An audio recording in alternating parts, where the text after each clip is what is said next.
da ngeen doon voté ab loi boo xam day modifier le code électoral mais balaa ni ñëw si démb dafa am barki démb am barkaatu démb li am barki démb ak barkaatu démb mooy ñu bëri danoo génn ñu ne yéen dafa mel ni rupture ngeen def par rapport ak histoire politique u Sénégal tradition bi ñu am si wàllum ay modification code électoral mooy dialogue waxtaanee ko soo ko yu Assemblée nationale yéen force ngeen def mais si wàllu woowu lan nga ñu si tontu. waaw d'accord maa ngi lay gërëm ci laaj bi parce que sénégalais yu bari effectivement mbir mi intéressé na leen. waaye da nga may rek ma leeral tamit. avant effectivement comme li nga wax entre barki démb ak barkaati démb. je pense que tradition dialogue ñun rompruñ ko. su ma nee ñun mooy le régime en place romprul tradition dialogue bi. te def na sax lu rëpp dialogue parce que ñëw na ne organiser des assises de la justice xam nga assises de la justice daanaka dialogue la. ñëpp ciy wax parti politique yi société civile beeg sénégalais yi syndicats yi ñëpp ciy wax parce que la justice c'est l'affaire de tous les sénégalais. alors kon ci biir assise de la justice bi dialogue nga ci woon parce que wax nañ ci code de procédure pénale wax nañ ci code wax nañ fonctionnement de la justice wax nañ également relation bi justice am ak peuple bi ak administration bi kon c'était un dialogue wax nañ tamit justice relation bi am avec les acteurs politiques kon c'était un dialogue dans un dialogue loolu c'est important beneen bi mooy dialogue am na parce que effectivement ba fi le président de la république convoqué le dialogue politique fële à Diamniadio gis nga ni parti politique yu bari ñëwoon nañ y compris ceux de l'opposition parti bi nga xamante ni APR la te nekk le parti d'opposition au niveau du parlement am na ñu bañoon am na ñu ñëwoon ci biir parti bi loolu tamit il faut ñu rappeler ko il faut am na ñu ñëwoon ci biir parti bi kon dialogue am na waxtaan am na te li ma gëm mooy dialogue waxtaan am rupture dafa war a continuer le dialogue doit être permanent loolu moo tax may saluer la démarche du ministre de l'intérieur bi nga xam ne woote na le 30 pour effectivement une séance d'échange avec les partis politiques et les acteurs politiques ainsi que les organisations de la société civile parce que ji nga mbirum politique mbirum processus électoral ak leneen sax mbirum paix sociale loolu c'est l'affaire de tout le monde du ma Samba moo ko moom du ma Demba moo ko moom ku nekk nag am nga sa liberté ba ñëw waaye dama jàpp nii rek bu dee Sénégal ñor na leen même fooy dem foo xam te ne xañ nga ni ñii ngay dem doo dégg ak ñoom su lu bari war nga fa mën a dem ne serait-ce que rek ñu déglu la nga wax li nga xam ne moom nga kii xam nga lu tax ëllëg a tax ci biir parce que lawoon barki démb ak démb moo indi tey la ñuy wax tey jii ñu bari ñu ngi wax ne mbir mu ngi am taw wootewuñ ci dialogue wootewuñ ci concertation alors que bañ ciy woote dialogue ak concertation ñoom dañoo lànkoo ne duñ ñëw te dinañ ñëw léegi ci question yi par rapport ak la fa tukkee woon ci dialogue ak concertation mais waxtaan am na waxtaan wi kan moo ko sooke le président de la république yaakaar naa moo uuf ñëpp moo uuf le régime en place le parti au pouvoir mooy le Pastef et tout moo uuf ñëpp moo uuf tamit ñi nga xamante ni mooy opposition bi ak société civile ak ñëpp yaakaar naa moom lañ tuddee la clé de voûte des institutions moom discours bi mu njëkk a tenir moo nekkoon je serai le président de tous les sénégalais kon nañ nangoon boo wootee dialogue wooteel nañu ko ñun te Pastef da cee participer woon activement am ci ay plénipotentiaires am ci ay représentants pôle bu nee bu ñu créé ñii di wax ci démocratie ñii di wax ci liberté publique ñeneen ñi wax ci leneen ak leneen processus électoral pôle bu ci nekk Pastef amoon na fa représentant tey jii mënuma comprendre ñu bari tey jii ñu bokkoon ci dialogue bi mu am un rapport général sur des accords sur des désaccords et tout ñooñu tey jii ñoo ñëw di wax naan Assemblée nationale dafa def démarche solitaire pour aboutir ci li nga xamante ni mooy modification code électoral. mooy dafa jiital waxtaan ba jubóo ndax li nu bokk démocratie nga nekk ci kujje gi wala nga nekk ci société civile wala nga nekk ci parti au pouvoir système politique bi ak démocratie bi ñoo ko bokk kenn mënu la dagg sa wàllu yóbbu kon moom li mu jàpp mooy dañu war a waxtaan ba jubóo li nga xam ne nag jubóowuñu ko ñu xam ne jubóowuñu ko waaye la ñu jubóo voilà ñu def ko ci ay loi tëkk ko ci ay loi moo indi ñeenti projet de loi yooyu waaye tëjuwul rek bind lii ma wax de dafa teg li ñu naan ay comité d'experts dajale ay borom xam-xam ba mu defee dialogue waxtaan ci justice bi dafa dajale ay borom xam-xam ne leen lii nga xam ne d'accord nañu ko fii diggante kujje gi justice bi société civile bi seetal leen ma ko ba ngeen def ko ay recommandations ba ñu defee dialogue politique bi tamit gazalika mu woo leen ay experts yoo xam ne xam nañu politique xam nañ système électoral ne leen defal leen ma recommandation yi nga xam ne nit ñi juboo nañ ci waaye ba loolu yëpp pare dafa teg lu ñu naan comité de relecture bëgg rek ku ne d'accord ci li nga xam ne d'accord nañ ci du am werante comité de relecture boobu nag président assemblée nationale bii El Malick Ndiaye ci la bokkoon Ayib Daffé bi nga xam ne moo jiite groupe parlementaire bu Pastef ci la bokkoon président de la République conseil juridique am ci la bokkoon kon xam ngeen ne lii du lu bees donc loolu xëy na député yenn assemblée nationale yéeguñu loolu xëy na waaye seen président lii ñu wax yépp ba ci comité de relecture yi ci la bokkoon seen président groupe parlementaire ci la bokkoon kon kay si tubaab daan soxlawul enfoncer une porte ouverte la porte était ouverte depuis longtemps kon mbokk yi loolu lañu leen bëggoon a yëgal ne sunu démocratie bi président Bassirou Diomaye Faye ci ayam gii mu toll la mu ca bëgg mooy ñu avancé loo ko mais avancé loo ci kaw waxtaan bi nga xam ne bii vraiment toog nañ ko waxtaane ba juboo ba tënk ko li mu bëggoon nag te mu waral aussi conférence de presse bi mooy ngeen xam changement yi ndax peuple sénégalais aussi peuple bu mature la boo ko expliqué mu comprendre bu baax a baax bañ na ko ba am na plateforme bu ñu tuddee jubbanti boo ngeen demee tàppe ko di ngeen mën a gis texte yooyu yëpp mën ngeen ci indi aussi seeni xalaat ndax bu ngeen xalaatee maître Tine dina jël kàddu complété Afrique du Sud ba muy def constitution bu bees noonu la ko defee woon ñoom dañ ko ubbi woon sax ci àddina bi daanaka kon ba tey aussi ouverture boobu ak inclusivité boobu doon na lu soxal président Bassirou Diomaye Faye kon yéen it journalistes yi ñu ngi leen di invité bu ko defee yéen it ngeen mën a xool texte yooyu ngeen xam ne texte yu ñu waxtaane la ñi nga xam ne ñoo séq espace politique bi waxtaane nañ ko ci ñaari dialogue comité de lecture bi voilà président assemblée nationale président groupe parlementaire ñoom it ña nga fa woon toog kon lii du dara lu bees texte yi nag ñoo nar a jëm après conseil des ministres ensuite dem assemblée. loolu tamit je suis désolé de le dire mais ñëpp xam nañu loolu ñu wax dañ koy wax pour politique rek seen liberté la mais sénégalais yi nga xam ne yor nañ xel di xalaat di ràññee ak ràññetle am tamit liberté tamit di exprimer wu ci li nga xam ne moom la politique bi di doxee yooyu sénégalais dinañ attal seen bopp mais li si am solo ba am si solo rek mooy la ñu jël teg ko sur la table est-ce que war nañ ko jël teg ko sur la table loolu moo si ëpp solo. loolu dina si ñëw mais maître nekkul rek opposition bi koy wax même ñoo leen séqal yéen la mouvance présidentielle ŋàññi nañ seen démarche bi waa coalition Diomaye président sa confrère maître Abdoulaye Tine ŋàññ na démarche bi wax na ko sax même procédure d'urgence bii nii amul dara lu mu gis si wàllum yoon luy caractériser l'urgence mu jàpp ne lii c'est une rupture boo xam ne dafa am loolu tamit est-ce que mën nañ ko faxas sa jàll. alors li ma gën a neex ci wax ji.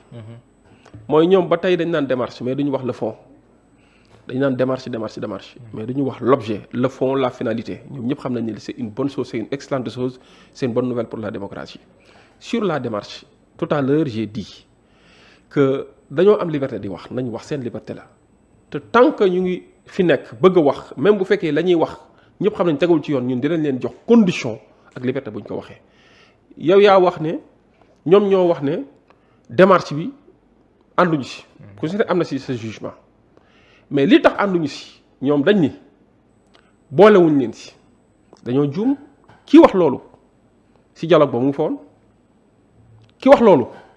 si rapport bi amoon na commission boo xam ne daanaka booy xool dafa am ku mu fa toogaloon ki wax loolu xam na ni point d'accord ak point de désaccord ñu ngi si rapport général bi li ñu def ñun dañoo xool dialogue bi xool conclusion dialogue bi xool point d'accord yi xool point de désaccord yi ñu génn ci li ñu ci war a génn en tant que assemblée nationale foofu nag mooy ñëw gars yi dañuy faral di jowaatlee concertation dialogue ak coproduction. du benn non du benn concertation ak dialogue foofu dañuy waxtaan ñun ñëpp ñi ànd wax ñi àndul wax ñu ku mu neex ñëw ku mu neex doo ñëw waaye lépp lu waay wax dinañ ko jël en compte ci wax ja bu ñu demee ba wax ne nag léegi nañu décider pour def ay recommandations foofu ku nekk mën ngaa wax ñu aussi ànd ñiy wax ñu ànd ñu bind lépp maanaam li nit ñi ànd dañ koy bind li nit ñi ànd ci bind ñu xam ne lii moo fa tukkee lii lañ fa wax. La production en tant que telle c'est la décision maanaam gannaaw ba ñu waxee loolu yëpp lan lañ ciy seppi pour teg ko sur la table ak fan lañ ko war a indi ñoom dañoo juum c'est-à-dire assemblée nationale buy def c'est une institution qui représente le peuple dans toute sa globalité xam nga mën ngaa taxaw sax ne le président de la République il est membre d'un parti politique moom cundum par sa personne c'est une institution kon loo gis ni sax c'est le président de tous les Sénégalais waaye da nga gis ni benn nit bi en tout cas parti politique moo ko fi teg parti politique la fi représenté mais assemblée nationale parti politique yëpp nga fa en tout cas képp ku Sénégalais yi xool ne am nga dayoo pour ñu yóbbu la fa Sénégalais yi yóbbu nañ la fa ñii dem nañ fa am fa majorité bu écrasante muy le parti Pastef ñii am nañ fa au moins loo xam ne xaw naa mat groupe parlementaire mais dem nañ uti mottali ñu mottali leen groupe parlementaire ñenn ñi peut-être bëgguñoo ànd pour nekk groupe parlementaire ñu accepté nekk ay non inscrits ñu nangul leen ko te non inscrits yooyu daanaka si am na si ay candidature indépendante am na ci kon assemblée nationale c'est l'institution par excellence qui représente le peuple sénégalais et c'est l'hémicycle et l'endroit par excellence qui abrite le débat politique la vie politique du Sénégal foofu lañ koy waxee du feneen du palais dañ koy waxee du feneen palais mën na auto ay concertation ooyu lépp mais bu dekkee débat contradiction ci biir institution c'est l'Assemblée nationale justice amul loolu tamit nañu waxati dëgg même débat yi nga xam dafa concerner justice Assemblée nationale lañ koy waxee kon l'Assemblée nationale est le lieu par excellence du débat politique Assemblée nationale le fait que ñun dajale ñëpp wax ci ubbi débat yi loolu c'est une forme de dialogue c'est une forme de concertation c'est une forme d'assise parce que assemblée def ay session loolu tamit dafa important ñu koy leeral xam ni député bi bul jël assemblée si ko xool ci benn député da nga koy xool ci 165 députés 165 députés démb ku ci nekk am nga liberté ne bu fekkee damay wax mën naa wax ba 5 minutes su ma neexee wax 2 minutes wax te nag képp kuy wax na wax lu ko neex amul kenn ku ñuy censurer waxam amul kenn ku ma fa wax lu ëpp sax loo xam ne war nañ ci mën a topp parce que am na immunité ci li nga xam te ni foofu la nekk ci biir hémicycle bi kon xanaa koy waxtaan am na léegi nag bëgguma toujours ñoom ñuy réer ci seen wax bëgguma ñuy jël mbir mi di ko def affaire politique politicienne li am solo ba am solo mooy gis nga ni assemblée nationale en vertu de l'article 80 de la constitution am na prérogative pour jël initiative de la loi parce que l'article 80 est très clair l'initiative de la loi appartient concurremment au président de la République au premier ministre et aux députés waxul à l'assemblée nationale aux députés yi bu doon assemblée nationale dans ce cas day nekk benn say ñu ni kon dans ce cas il faut le président parce que moo ko jiite mais bu dee aux députés rek mooy député opposition mën nañ see jël initiative bu fekkee am nañ lim gu mat ko bu ak procédure bu ñu bëgg a demander non inscrit am nañ droit def ko la preuve Tahirou Sarr du non inscrit jëlu foon benn initiative pour def benn proposition de loi ak ñeneen ñun fan yële si ginnaaw defuñu fa benn proposition de loi ci loo xam te ni ñun si sunu majeur Amadou Ba moo ko porté woon règlement intérieur assemblée nationale du ay dafe moo jëloon def proposition de loi ñu ñëw taxaw porté ko ak ñeneen pour wax la ne la initiative bi député mën nañ ko jël léegi nag initiative bi député jël fan la ko jëlee fan la ko teg loolu moo si am solo député yi 5 députés ñoo porté li nga xam ne moo nekk la proposition mais loi moo ni parce que da nga ko laaj léegi procédure d'urgence bi pour mu nekk procédure d'urgence il faut 17 députés le 10e de l'Assemblée nationale 165 lañ le 10e c'est 17 députés boo ko arrondiré le 10e de l'Assemblée te 17 députés ñoo signé la procédure d'urgence foofu tamit ma am lu ma ci leeral parce que débat bi agité nañ ko démb waaw c'est vrai tey dañ ni président de la République moo am pour demander procédure d'urgence c'est de droit bu ko demander c'est voilà article bi mu wax dafa leer nañ article 82 du règlement intérieur quand c'est le président de la République c'est de droit maanaam amul fu ñu koy jaarale ak yooyu mais quand il s'agit des députés ne dans ce cas le bureau da ci war a addu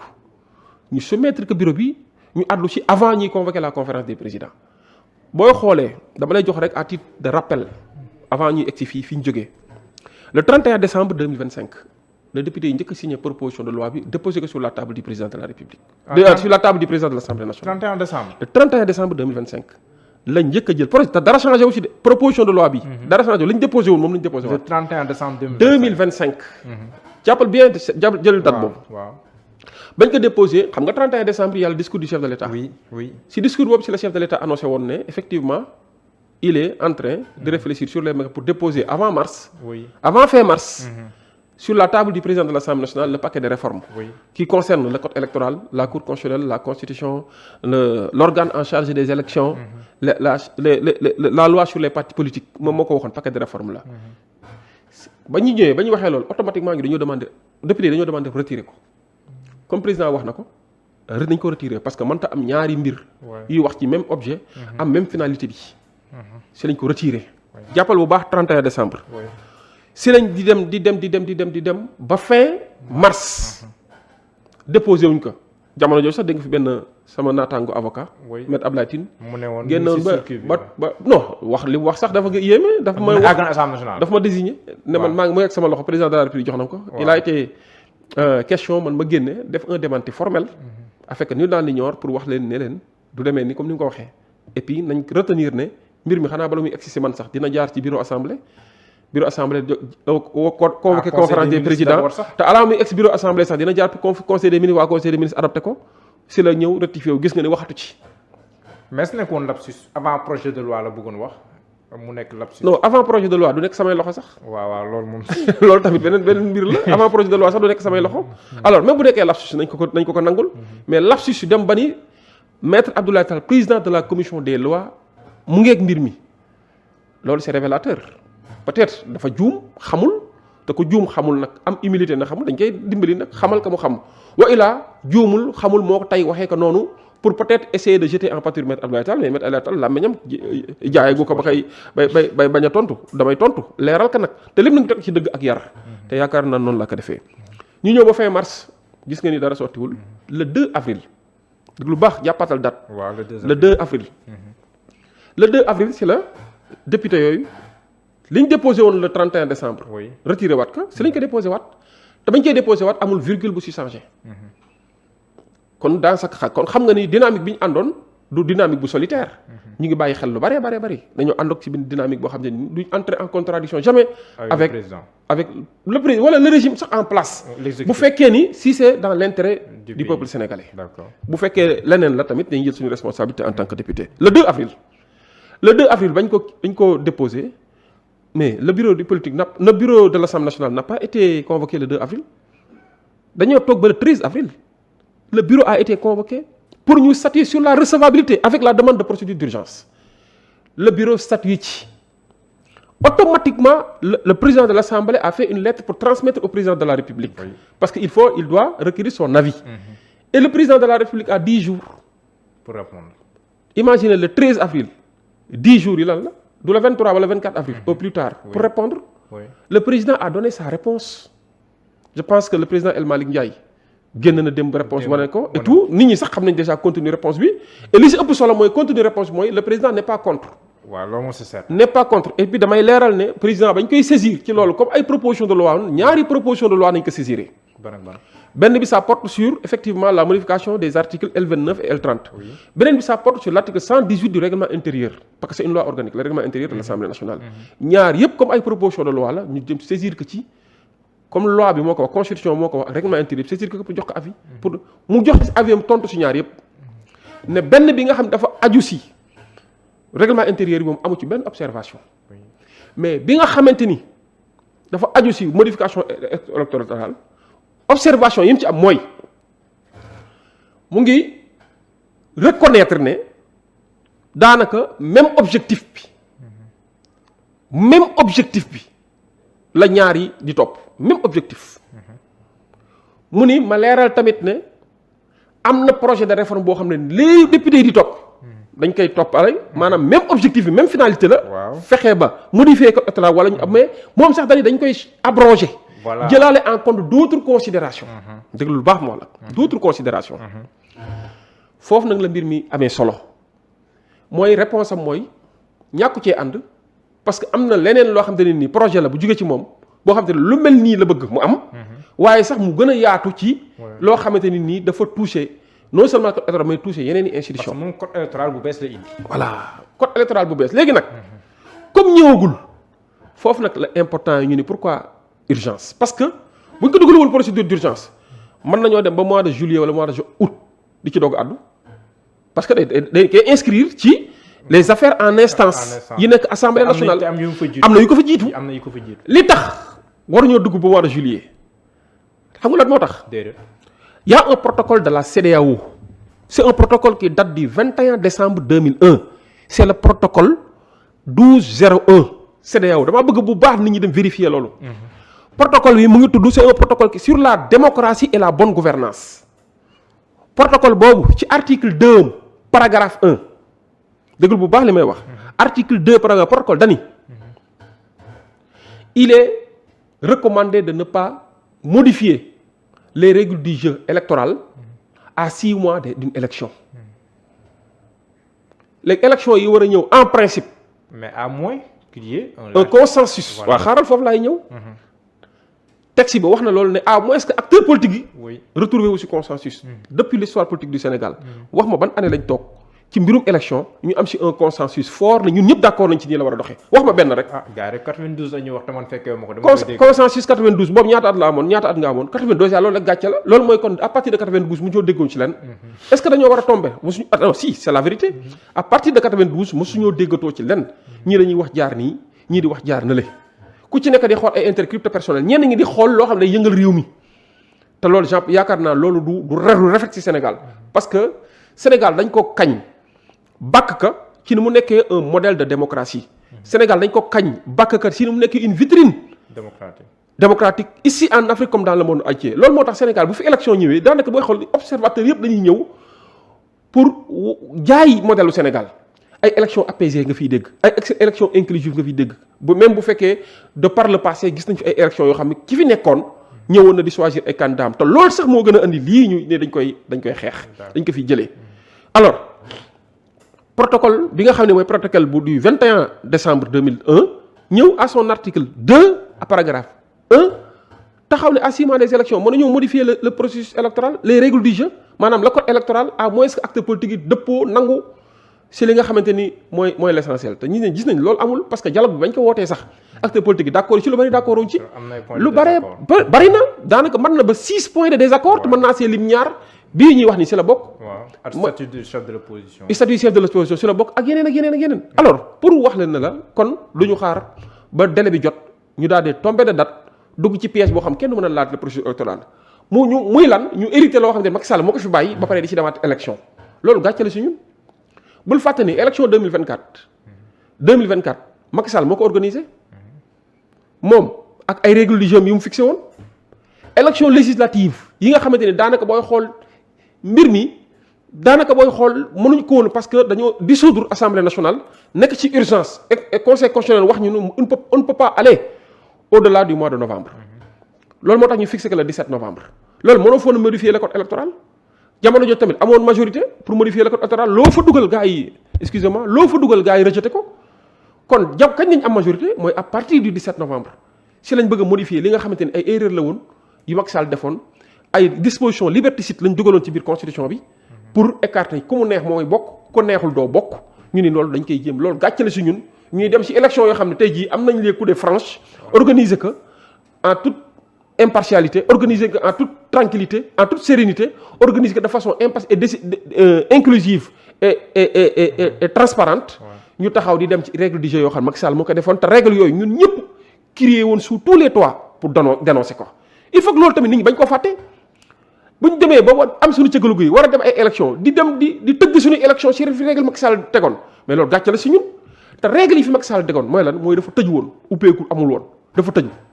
benn mu teg fi ay mbir ak ñoo xamante ne nii maanaam pour rien du tout ñu sanctionner leen lu ñu bokk ci ay élection et simple amende n'importe quelle infraction ñu condamné la ci à plus de 6 mois avec sursis tu doo bokk n'importe quelle infraction parce que une quelconque infraction. dañu ñëw si continuer mettre. voilà mais pour wax la rek ne la. kon lii c'est une bonne chose bu ñu ñëwee ci ba aboutir ci lii. léegi bi si des nag mooy. ñu comprendre ne en réalité assemblée nationale tamit dafa am ay responsabilités am yoo xam ne nii te foofu dañ cee teg ci constitution bi nga xam ne moo définir le domaine de la loi jox ko assemblée nationale définir le domaine réglementaire jox ko le pouvoir exécutif. ba pare wax ni la justice au nom de la séparation des pouvoirs dafa consacrer dafa am indépendance am constitution boobu moo ni assemblée nationale mën naa jóg pour addu par une initiative parlementaire pour légiférer ci domaine boo xam ne kenn mësu see légiférer wala ñu modifier ci domaine boo xam ne gis nañ ni légiférer nañ ci ba pare modifier ko gën ko améliorer loolu mën naa nekk wala sax assemblée nee na domaine bii comme légiférer nañ ci léegi dañ koy abroger kenn doo ci légiférer ti assemblée nationale am na pour def ko kon bu ñu indi ay xel ñaar ci mbir mi wala di dem ci ay tentative de manipulation pour askan bañ a comprendre te yaakaar naa askan bi comprendre na li nga xam ni mooy cëslaayu li xaw mais am na ñu leen wax na tam vous enfoncez une porte ouverte parce que déjà waxtaan nañ ci le président am na ci un paquet de projets ngeen doxalee ko nii te ñu leen di wax ne sax la commission bi ñu tegoon la commission de relecture bi amoon si wàllum projet yi ak yooyu yëpp yéen yéen a ngi si biir su ma nee yéen mooy primature lañ ko logé le premier ministre moo ko jiite le président de l'Assemblée nationale mi ngi si biir le président de votre groupe parlementaire di Ayib Daffé mi ngi si biir kon yéen ngeen suivre travaux yi noonu yëpp ñu koy liggéey ngeen rocceeku def seen yëfi bopp ñu bëri tamit loolu lañ mënu comprendre mettre na ngeen nekkee yéen si commission boobu wala comité boobu si selon ñuy liggéey ngeen nekk si biir ànd ak liggéey bi ba pare rocceeku def seen yëfi bopp lu xaw a wute dina si ñëw ak lii conclusion yi la cette commission joxe. comité de rédaction et de relecture boobu nga wax. oui man mii maa ngi si laa bokk. voilà en tant que président de la commission des lois. waaw kon ñi ngay wax yëpp travaux yi ñu wax primature yëpp fekk na. voilà kon loolu travaux yi ñu doon def en ligne yëpp ci biir weer koor bi. bi nit ñi tëdd di nelaw ba ay 1h du matin 2h du matin. yooyu fekk na ko kon du mbir ay du mbiru caaxaan président de la république était bien représenté yow yaa ko wax léegi. benn comité wala comité bu ñu tegoon pour liggéey ci. jamono ji nga xam ne dañoo jàpp ni mbir mi faaw ñu liggéey ci parce que c'était urgent. voilà et avant fin mars il fallait que ñu déposer ko. xam nga moo tax man la boo waxee loolu ba pare bul fàtte ay date ay date dafa am solo nee naa la mars fin mars benn date repère la woon pour éviter ñu teg ñu au banc des accusés dañu waxante dëgg tey jii bu ñëpp si ne woon selaw ñëpp taxaw nit ñooy Dakar rajo yi toog si télé bi waaye ñoo fi oote woon lii waxuñu lii ñoo fi woote woon lii defuñu ko ñoo fi waxoon avant fin mars tey jii commencé di attaquer le président de la République wala di attaquer le premier ministre commencé ni ñii ay tappalekat nañ loolu yëpp bu lii amul woon ñu ngi toog fii di ko wax mais tey jii au moins ñi nga xam ne ñoo séq état bi muy institution yi nga xam ne ñoo séq état bi xool état ni muy doxee ku ci nekk nag am ci benn initiative rawatina exécutif ak assemblée nationale nañu wax ne dëgg au nom de la séparation des pouvoirs nañ nangu assemblée nationale war na jël initiative war ngeen nangu ne entre la présidence de la république ou le président de la république et l'assemblée nationale amul benn prééminence ñu ne kii moo ne ci kaw kii. kenn yiliful sa morom. kenn yilifu si sa morom d'ailleurs loolu bu amoon sax loolu nekkatuñ ci régime parlementaire président de la république dafa am cëggal guyam assemblée nationale am cëggal guyam am na ci loo xam teg nañ comité avant comité boobu y avait un autre comité scientifique bu def ci rédaction bi liggéey ci yu bëri amélioré nañ ko suñu biir comité bi ñu tegoon et de relecture wax nañ ci mais am na date boo xam te ne nii il fallait que mënuñu woon a au-delà de cette date ñu toog di xaar yaa ngi dégg te encore rien déggoo fi conseil des ministres bu ñu adopté bu ñu def doo xaaral ma yeggali comité bi liggéey bi c'était bouclé par woon mais liggéey bi liggéey nañ ko ba pare ba teg ko sur la table mais bien sûr liggéey nañ ko ba pare maintenant xam nga tamit man du ma taxaw di mixé wu ci agenda wu président de la République mais très sincèrement non par respect à l'institution du ma imixé wu ci agenda du man maa koy imposer kañ lay déposer mais voilà c'est lui qui a son agenda mais bokk ci comité bi non avant fin mars non liggéey nañ ko ah kon lépp mën na liggéey nañ ko ba pare dégg ko ni ma la ci laa bokk bala nga naan naam ne fa man dama faa nekk moo tax ma naan naam kon ci laa bokk alors liggéey nañ ci jébbal nañ ko ci ñu ko war a jébbal waaw ñun tamit assemblée nationale lañ dañoo am benn responsabilité envers le peuple il faut que loolu tamit ñu ko am nañu responsabilité envers le peuple te bëgguma tamit ñu taxaw naan diw moo nekk derrière assemblée nationale wala diw moo nekk derrière assemblée nationale non mais xam nga parce que ñu bëri ñu ngi taxaw naan ñu wax parce que yéen a bokk seen majorité quoi qu'on puisse la partie politique yéen a ko bokk su ma nee la partie politique mooy le côté politique laay waxee pas tout à fait yéen a ko bokk mooy l'aspect politique yéen a ko bokk côté harmonisation la ñuy waxee moo tax man may insister si laaj bi kon comité bi pare na liggéeyam balaa fin mars loolu leer na ba jébal ko président donc après président moo agenda moom mooy xool léegi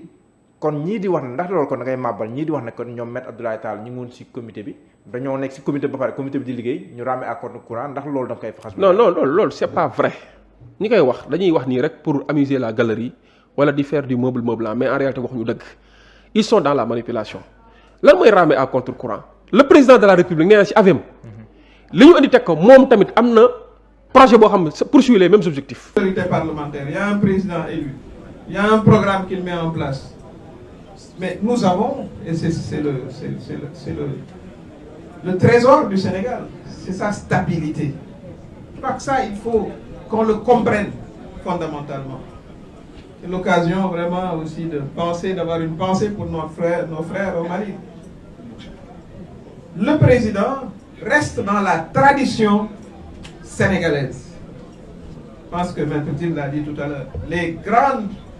grands changements qui ont amené notre démocratie là où elle est. Rappelez-vous d'où nous venons. 2024. On a pu quand même organiser des élections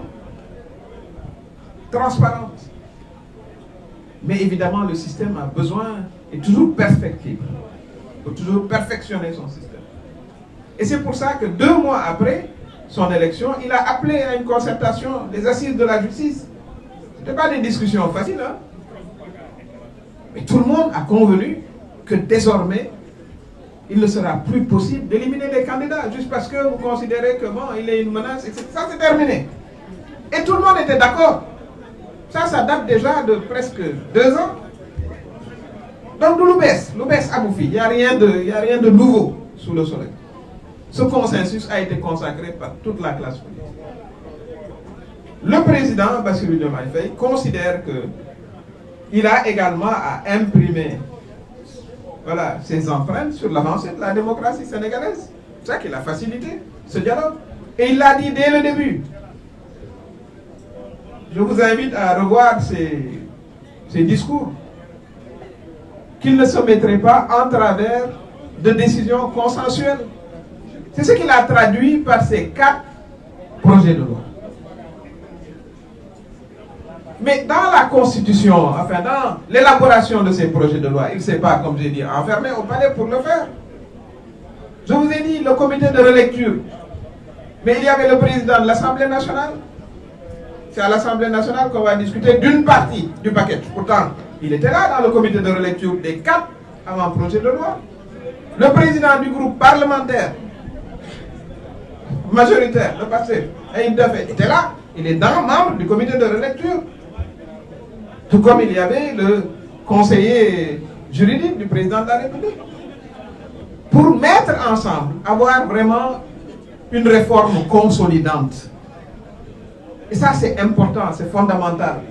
C'est à cela que les Sénégalais aspirent. Un système qui ne fera plus l'objet, justement, de controverses, de soupçons. Et c'est ça qui élève la démocratie sénégalaise à un niveau supérieur. Voilà de quoi il s'agit.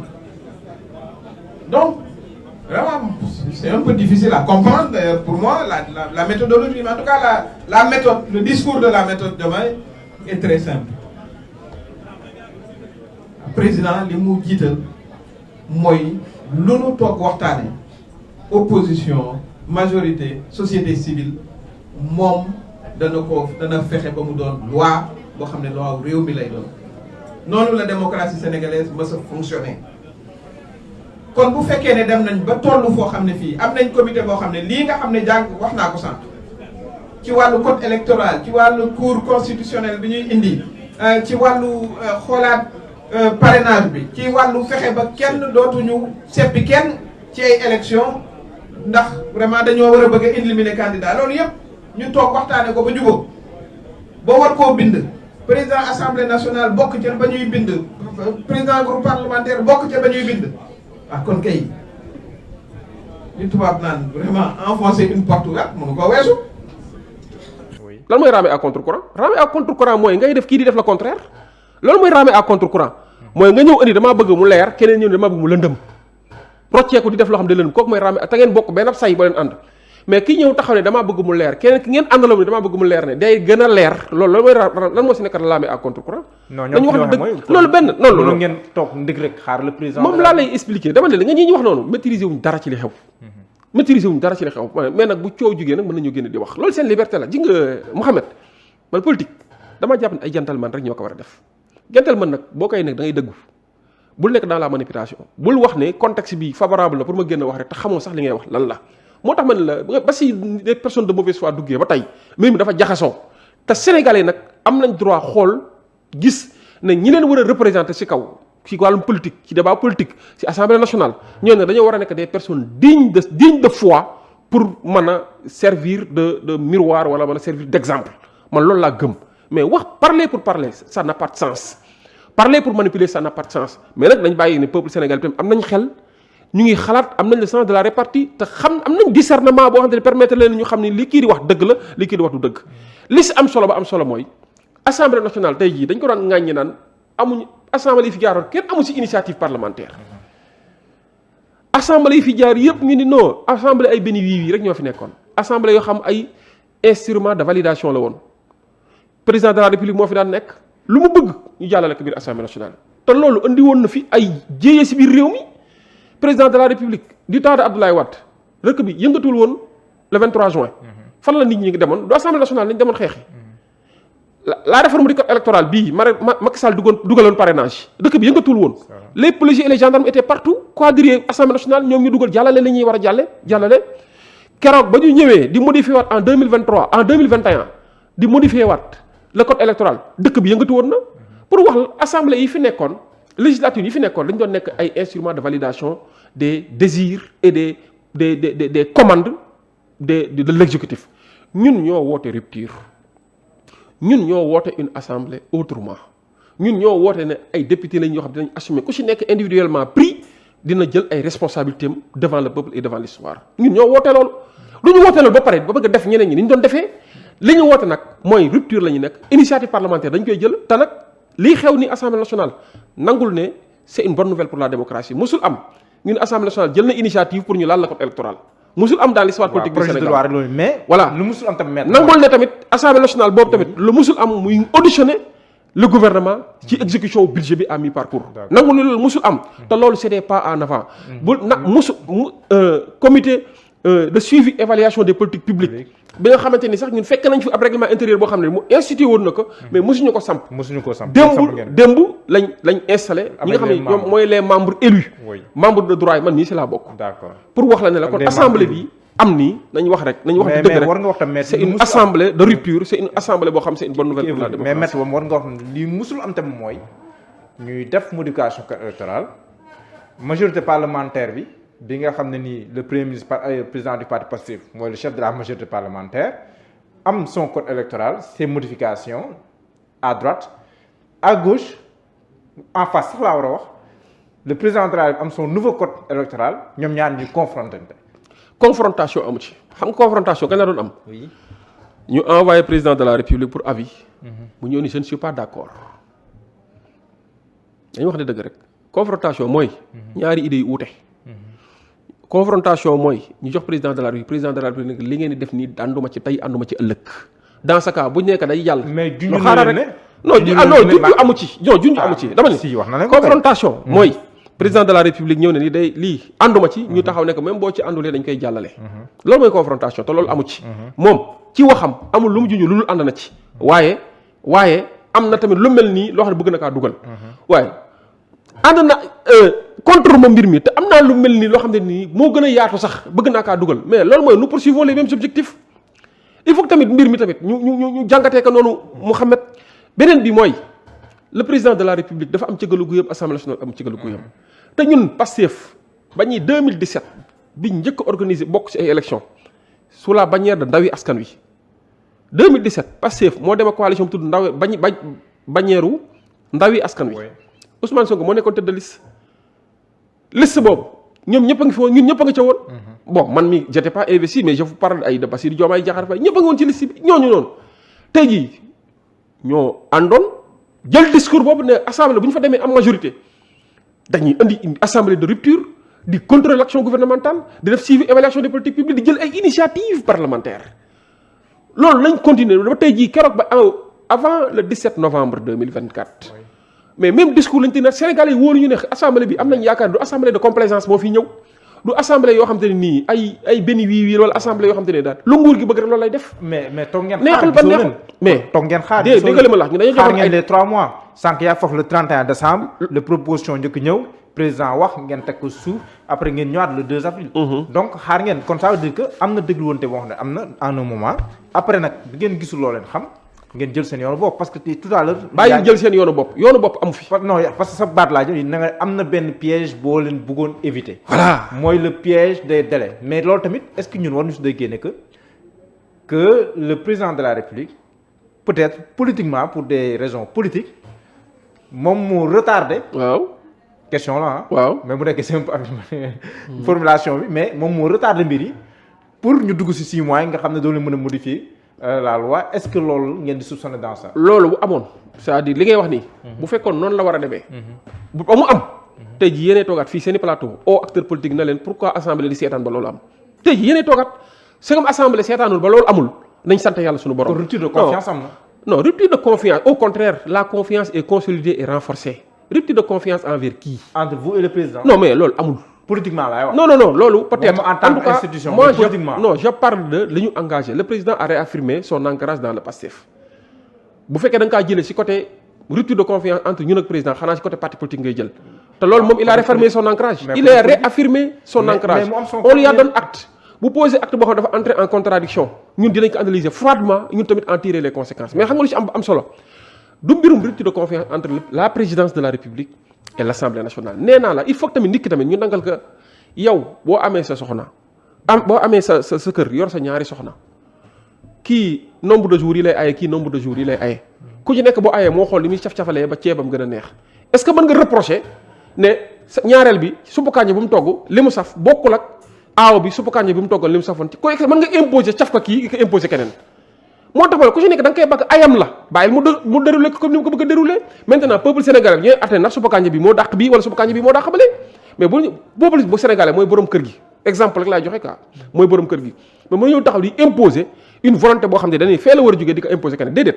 d'autant plus que constitution bi nga xamante ne ni mooy la charte fondamentale de notre république moo ni assemblée nationale am na doole pour def nangam bu ko deful woon wallaahi lazim acteurs politiques yi ak société civile di agité wu yëpp ñooy taxawaat fii naan oui pourquoi assemblée nationale taxaw di seetaan lii pourquoi defuñu ko à temps parce que protocole CEDEAO de 2001 moo ni te Sénégal dafa bokk ci signataires yi moo ni dañu ñuy recommander état yi ñuy bañ a di modifier le code électoral à 6 mois d'une élection te dëkk yi fi tàkk yëpp Afrique booy xoolal bu baax ci ay élection rek lay tàkkee ci ay élection maanaam dafa am benn majorité bu ñëw toog di imposer son impérium wala sa volonté à une minorité wala au peuple parce que boo tey jii nga changé woon le mode électoral ne président de la République maintenant kenn ko fal pour 5 ans dañ koy fal pour 7 ans loolu yaa ngi koy imposer au peuple imposer ko au parti politique le peuple bu jógee xeex ba ay jéyee am fa yow yaa tooñ loolu la ñuy wax loolu moo tax ñu ni nañ ko def à temps te ñëpp xam ngeen ni waruñoo dugg mois de juillet bi nga xam ne ni jamono jii ñu ngi ci presque mois de mai mais après juin la daanaka fin juin da ngay dugg ci délai boo xam ne te xamagoo fan nga jëm te élection locale yi mu ngi profilé wu loolu moo tax ñu ni comme élection locale yi mu ngi profilé wu te règle du jeu yi fi Macky Sall nekkoon moo fi nekk ba tey maanaam di tëju ñii dañu bokk ñii dañuy bokk man maay def lu ma neex ku ma neex mooy bokk ñu ne loolu yëpp ay injustice dañ koy te ci loolu rek nañ yem bu ñu neexoon ñu ne dañuy laal code électoral bi yëpp di wax ci yeneen ak yeneen mais déedéet dañoo wax si li ëpp solo et fondamentalement li nga xam ne moo gën a préoccuper les acteurs politiques mooy ñu fexe ba tëju bi amoon ñu tijji ko ñu ne jàkka yaa ngi ne ku mën ñëw na noddu léegi nag ñoom luñ ciy ragal lan lañ ciy ragal ba jàpp ni c'est une commande buñ ko def pour benn nit foofu tamit boo mayee mën naa cee répondre. dina si ñëw. merci mais maître nan ngay jàngatee à la veille de la plénière le président a publié ay avant projet de loi. waaw noo koy jàngatee. waaw loolu xam nga tamit xam nga loolu wax naa ko ci plénière bi démb. ci sama discours ma ne leen bon loolu awma ci lu ma ci àddu mais c'est une question de responsabilité te ku ci nekk man maa ngi doon gëm ni sax ay avant projet ba projet daan na ñëw ba assemblée nationale te doo ko gis ci mbedd mi bu ñu xëyee ñoom ñu génne ko ba pare tenir conférence de presse pour wax ak sénégalais yi dama ni c'est une question de responsabilité foofu individuelle personnelle ki ko génne kooku peut-être xam na en son âme et conscience peut-être am na ay argument pour génne ko mais dama ni doolu nekkul lu ñuy faral di gis muy am te ñi nga xam ne tey jii ñoom ñoo utiliser loolu pour wax ak sénégalais yi mooy ñi nga xamante ne ñoom Aminata Touré ak ñoom seen ñoom ñoo ko utiliser kon mën naa jàpp ni mbir mi bu tasaaroo ñoom la gën a enragé léegi nag ñoom lan lañ ci séentu woon pour def ko ak lan lañ ciy recherché ak lan lañ bëgg wax sénégalais yi bañ ko génnee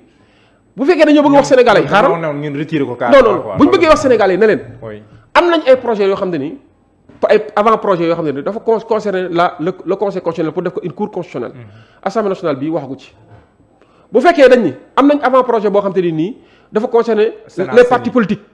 politiques assemblée nationale yaakaar na àddogu ci bu fekkee dañoo am projet boo xam te nii dafa concerner Sénat wala CNI maanaam l'organe en charge des élections assemblée nationale tey ji àddogu ci bu amee beneen projet boo xam dafa concerner le conseil supérieur de la justice assemblée nationale àddogu ci assemblée nationale ñoom bu ñu amee avant projet boo xam dafa concerner la modification même de la constitution assemblée nationale àddogu ci assemblée nationale ci lenn lu ndaw la àddu mooy lu concerné le code électoral te waxul ci code électoral bi yëpp mais ñaari article yoo xam te ne nii bañ ko fi teg ka fi tegoon pour jaxase réew moo taxoon ñu teg ko fi est-ce que ñun dinañ nangu ñu mën a jub ci ay élections kooku andiwoon loolu pour jaxase réew mi ñun ñu am les coups de franche am suñu ca gëlu guy am délai bi am temps bi lépp am majorité bi pour mën ko jàll corriger ko en attendant lépp leneen lu ñuy dab lépp nag leneen lu ñuy dab mu dab ñu addu ci ma wax la nag loolu foofu tamit tamal si àddu mu leer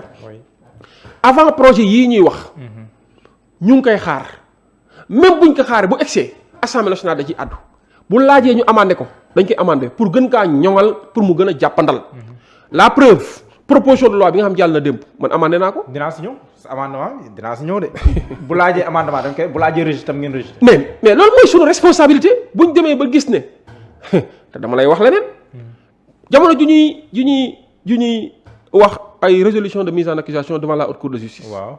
ñaata ministre nga déggoon ne dañoo war a def seen résolution de mise en accusation amul kenn ku ñu ci cité woon. am na kenn ku ñu ci cité woon ne dossier am ñëw na lan moo tax assemblée nationale àddagu ci ba tey dañoo jël suñu responsabilité xool dossier bi. delloo ko ne lii doyaguñu en attendant ñu jox ñu leneen lu ñu gën a doy. yaakaar naa Moussa Bocar Thiam la woon. ak Abdoulaye Diouf Sarr. ak keneen ak keneen. Abdoulaye Diouf Sarr da nga dégg ni mettre nañ ko en accusation. waxuma dañ ko mettre en accusation de. mais dama ni lu ñu jox assemblée nationale càmbar na ko xool na ko ne dañuy xaar taga tembeem ba pare ba gën ko ràññee mais bi nga xam ne gis nañ ni dossiers yi ñuy jox doy nañu loolu mën nañ cee addu loolu mooy responsabilité loolu mooy rupture assemblée nationale bii du assemblée nationale lu kenn du assemblée nationale te Sonko daf ñoo libéré depuis ñi nga damay fàttali tuuti rek nga jour bi ñu fale le 17 novembre le 2 décembre la ñuy installé avant le 2 décembre séminaire bi njëkk a organisé à Saly on a regroupé les députés de la majorité Sonko discours bi mu njëkk a wax mooy yéen a moom seen cëggalu guy yéen assemblée nationale jël leen seen responsabilité en tant que député jël leen ay initiatives parlementaires n'ayez pas de complexe envers l'exécutif ko leen war a contrôler leen ko leen war a adresser question écrite ko leen war a adresser question orale suivi évaluation des politiques publiques dafa war a nekk un vécu une philosophie même de l'Assemblée nationale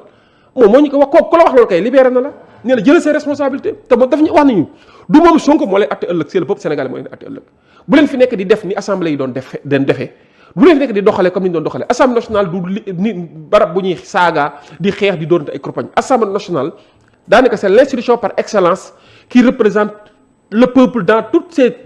factions dans toutes ses obédiences parti politique yëpp ñu ngi assemblée nationale te parti politique yëpp nekkuñu palais du parti politique moo nekk feneen ci yeneen organisme yi parti politique yëpp ñu ngi assemblée nationale y compris même des candidatures indépendantes des députés qui ne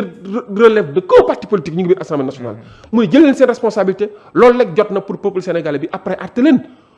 au soir de votre mandat au terme de votre mandat bu jeexee peuple Sénégal xool ndax yéen digne ngeen de confiance pour ñu reconduire leen ba ñu ba leen reconduire ñun ci loolu lañ nekk kon avant projet yi bu leen si doyul mu ngeen ko delloo fa mu jógee assemblée nationale day assumer pleinement ses rôles et ses responsabilités ses rôles ses missions dina ko assumer pleinement te li mu laaj ci initiative dinañ ko jël bu fekkee initiative la pour amender dinañ amender te ce n'est pas la première fois teg ci jóge exécutif mu ñëw ñu amender ko ce n'est pas du tout la première fois et puis am na si yoo xam ne sax si examen en commission moo dem ba pousser l'exécutif le représentant du gouvernement mu ñëw proposer def ay projet d'amendement te loolu ci député yi la feeñ ñoo dem ba génn ay lacunes ak ay failles pour wax la mbir mi yi nga loi du loi wu ma Samba du wàllu loi ma Demba loi du pour un mandat wala pour 2 mandats wala 3 mandats gis nga loi c'est pour des générations futures moo tax la loi est générale et impersonnelle la loi est erga omnes visé wul ay nit mais day viser benn philosophie day viser le peuple ñun loolu lañ gëm ci loolu lañ nekk keneen nag ku jàpp ni si leneen lañ nekk kooku moom xalaatam la rek waxam la rek te dinañ ko jox liberté muy wax xalaatam pour Sénégalais gën a xam kii wax kan la d'accord mais maître est-ce que jot nga see am jàngat wala jot nga ko si xóotal jàngat tuuti li nga xaw a gis comme avant projet ku nekk mën nga si am xalaat par rapport aux 4 avant projet président Béthio am nga si xalaat wala jàngat boo si xaw a def si li nga gis mais bien sûr gis naa dégg nga la bokk naa si comité am na lu la si doy wala am na lu ñu war a joxe damaa bokk si ñuy liggéey ci mbir mi si avant projet yi sax mais bien sûr dégg nga li ma la avant projet bi bokk naa si ñi si liggéey dañ maa jël en tant que peut-être pour deux raisons benn je suis le président de la commission des lois war naa mën a bokk nag si comité boo xam te nii tôt ou tard si samay loxo lay mujj pour ñu examiner ko war naa ci mën a bokk beneen bi mooy sama profil peut-être professionnel peut-être waaw yàlla may na ma as tuut nag xaw ma lépp xaw ma sax lu bari mais as tuut li ma xam peut-être mën naa kaa jariñ sama réew joxe sama xalaat ci li nga xam ne bind nañ ko pour réew mi alors nee naa la bokk naa ci te dama saluer paquet de réforme boobu dama ko saluer bari na lu mu opéré lu bari ci ay rupture xam nga dafa fekk ni rek dafa jàmp rek moo tax il faut élection ñëwagul te leneen lee yëpp concerné wul ay élection dafa concerner la justice dafa concerner le conseil supérieur de la magistrature mu war a nekk le conseil supérieur de la justice dafa concerner les partis politiques parce que c'est une loi de 1981 dafa concerner même le financement des partis politiques ak le contrôle bi nga xam ne war nañ ko pour xeex li nga xam ne mooy yenn blanchiment de capitaux ak financement wu terrorisme yooyu yëpp da ko concerner l'organe en charge des élections xam nga ñoom li mu concerné bari na te ñun dañ ci at gis nañu lii c'est une bonne chose dem na sax ba concerner est-ce que élection dañ koy bàyyi ministère de l'intérieur di ko organiser wala dañuy jël organisation bi ak contrôle bi yëpp ñu jox ko CENI au lieu de Sénat loolu yëpp il y a un projet xam nga kay loolu kay c'est salutaire loolu ça opère une véritable révolution kon li ma jàng comme li ma laaj li ma si jàngat mooy ay mbir yu baax la yu am solo la te li ñu def entréwul dara en contradiction ak li nga xam ne moo nekk ci avant projet yi entréwul dara en contradiction ak réforme yi nga xamante ni moom lañ dëgmal li si des rek mooy ñu gëm ni élection du yëfu ma Samba du yëfu ma Demba yëfu askan yëpp la nañu bàyyi di fawee yëfu élection parce que élection moo nekk loo xamante ne nii réew mën naa faa jaar am jàmm comme réew mën na faa jaar ñàkk jàmm foofu rek may terminer pour wax ni man damaa yàgg wax naa ko ci plateau yi wax naa ko feneen wax naa ko sax ci ay jotaay yu mag ma ni leen am réew bu doon jëmm buy daanu rab la élection mooy ndëppal moo tax gisoo lébu yi kuñ téye ndëppal ko ba pare danaan nemm waaw da nga naan cooc même lay def est-ce que waroo leen déglu tam waa Diomaye président bañ a def forcing xam nga toog xaar parce que ñoon conseil yu am solo la leen defal waa Diomaye président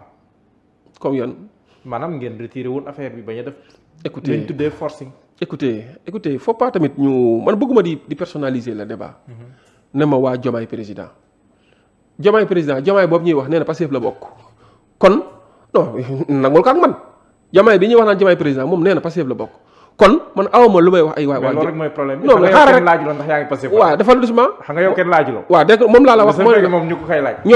moom nee na Pastef la bokk waaw maintenant loolu waa Pastef apprécier nañ ko seen bopp te gisagoo Pastef jël acte ne exclure na ko Pastef kon d'accordal ni Pastef la bokk ba tey benn ñaareel ba moom mu ngi liggéey ak waa Pastef yu bari ci biir gouvernement bi le premier ministre c'est qui c'est le président du Pastef non beaucoup de ministres de la République du Sénégal sont de Pastef kon ba tey waa Pastef ñoo nekk au pouvoir léegi kan nga gis foofu ci coalition bi may tuddal nii kan nga fa gis koo xam ne nii au moins Pastef la bokk ak kii et puis dañu bu ñu juum di def ay confusion ñu bari ñu nekk foofu nga ma tuddal léegi kuréel googu ñu fa bari ñu fa nekk xam nga nañ ñëw après les élections législatives loolu mooy ñan yi passé bi élection législative man ànduñoo yow sax si élection législative élection présidentielle ñëw na fi ñu xeex la dem ànd ak sunu noon pour ne pas dire sunu adversaire parce que sunu noon laay wax parce que kooku bu ay pexeem sotti woon Sonko du génn kaso Diomaye du génn kaso tey jii peut-être ñoom li ñu doon souhaité mooy Sonko ak Diomaye taxaw audience ñu dëgg leen 20 ans ferme yaa ngi dégg élection législative ñooñu tamit dem àndaat ak ñeneen ñoo xam suñuy adversaire lañ seeni pexe moo nekkoon bu élection législative yi ñëwee ñun duñ am majorité ba nga xam ne ñoom bu ñu amee majorité dinañ mën a bloquer réew mi dégg nga ci ay discours de campagne ay nit wax bi dinañ bloquer réew mi oto dootul daw dootuñu fay salaire courant dootul kii dina di couper dégg nga ko fi ñu ko fiy wax ba institution yi jaxasoo dégg nga ñu ko fiy wax sénégalais neen loolu du fi amee incha allah dinañ jox ñi majorité kuréel googu nga may wax coalition boobu nga may wax après élection législative nañ daw topp ci kon ñooñu en réalité olof dafa wax lu am solo sa noonu daaw bu nangoo ren ay pexem moo jubul rek mais mën na jugaat pour teg ay pexem loolu moo tax man ñooñu duñ ma tardeel ci dara parce que dama gëm ni dama jàpp ni pour la plupart du ñëpp nag ñu si bëri si ñoom parce que am na ñoo xam sax dañuy ñëw di wax ak ñun di wax ne écoutez ñun dañoo gëm ñoom sax ñu bokk ci biir coalition bi am na ñu si bëri dañuy ñëw ne écoutez Tall ñun très sincèrement ñun on est avec le projet quoi on est avec comme ñun bokkuñu Pastef nag loolu moo tax il faut un réceptacle bu ñu recevoir rek moo tax ñu dem ci coalition bi mais man nee naa leen ñëw leen at boo leen ñëwee at di nga xam ne recevoir nañ leen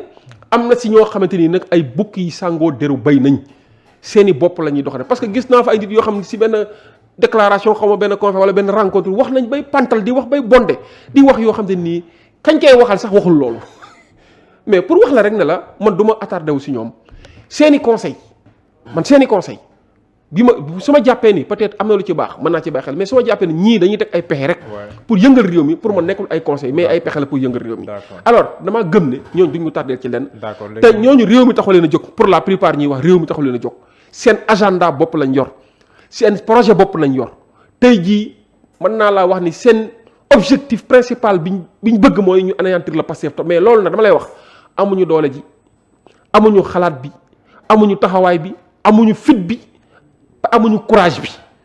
loolu nag nañ dalal seen xel te Pastef nag pare na ci lépp li leen tiital ñun xam nañ ko depuis ba ñu fi annoncé sur la vente de notre carte gis nga leen ñuy commencé di déployer fu nekk di dugg fu nekk ci réew mi di nangam sanga il ne trouve même pas du répondant sur le terrain benn sénégalais topp leen ñenn ñi benn sénégalais topp leen yor seen i njaga njaay di wër rek topp dëkk bi public bu ñu yóbbu Matam suba moom la ñuy yóbbu Kédougou suba même public bu lañu yël yóbbu ko Ziguinchor wala ñoom yóbbu ko Mbour dégg naa ñu ngi waajal tamit lu nekk ay Mbour nañ dem sénégalais ñu ngi attel seen waaw meeting bu mat dégg naa meeting bu mag a mag sama yoon nekkul si seen meeting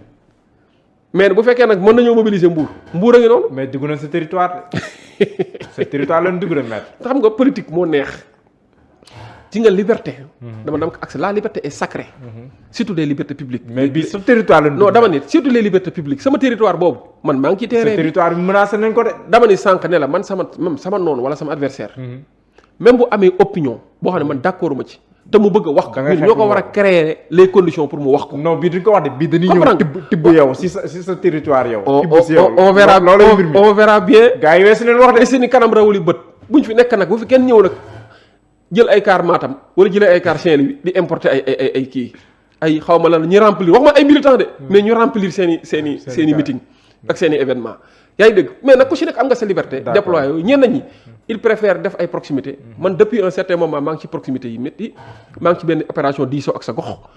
ñu ngi liggéey nekk au contact permanent au quotidien avec les populations mbouroises ñu ngi dem au delà de Mbour ñu ngi wax ak sénégalais yi ñu ngi yéen a ngi may occasion tamit ñu toog fii pour wax ak sénégalais loolu rek moo am solo mais quant à pour def du tape à l'œil wala di def du trompe l'œil loolu amul njariñ. d'accord léegi maître sànq sa junjoon ko mën neen évacuer question boobu après ñu soogaa ñëw dans le fond si seen proposition de loi bi ak amendement bi nga xam ne nii def nga ko démb tamit sànq wax nga ko defe naa première année de droit sa nga koy jàngee la loi elle est générale et impersonnelle démb moom boy na suñu nopp am na sax député bu ne bugg ma jëfandikoo baat mu jëfandikoo mbubb bu ngeen di ñaw kenn ngeen koy ñëwal te kenn rek la jot muy le président du parti Pastef. Caaya la wax waxul waaw Caaya tuddal ci tur bi. waaw Caaya kay c'est pas péjoratif Caaya ñu nañ koy sol. waaw d'accord mën nañoo wax grand mbubb. mu ne Caaya bi ngeen di ñëw. waaw kenn dong si moom dong la jot. muy premier Ousmane pour dire que président parti Pastef moom ngeen ko defal. Maître Aïssata Tall Sall su conseil tamit loolu la wax donc ñu bëri wax ne loolu ndax Ousmane Sonko moo tax yéen ngeen xar seen tànk tubéy ne falaa budda lii moom faa mu jàll en urgence. Mohamed